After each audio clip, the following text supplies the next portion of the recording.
స్నానం చేసిన తర్వాత కొన్ని ముఖ్యమైన సూచనలు పాటించాలి. చాలామంది స్నానం చేసిన తర్వాత బకెట్‌లో మిగిలిపోయినటువంటి నీళ్లు కాళ్ళ మీద పోసుకుంటారు. అలా పోసుకుంటే లక్ష్మీ కటాక్షం తగ్గిపోతుంది. బకెట్‌లో మిగిలిన నీళ్లు ఎప్పుడు కూడా కాళ్ళ మీద పోసుకోకూడదు. అలాగే ఎప్పుడైనా సరే ఇంట్లో ట్యాపులు లీక్ కాకుండా చూసుకోవాలి.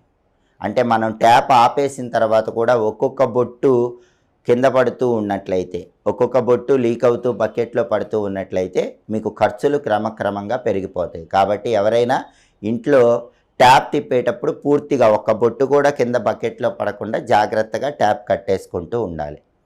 గోడలకి ఇంట్లో చీలికలు లేకుండా చూసుకోవాలి. ఇంట్లో గోడలకి చీలికలు వస్తున్నాయి అంటే అదృష్టలక్ష్మి అనుగ్రహం తగ్గిపోతుందని అర్థం. అలాగే ఇంట్లో గోడలకి పెయింటింగ్ రాలిపోతుందంటే అదృష్టలక్ష్మి అనుగ్రహం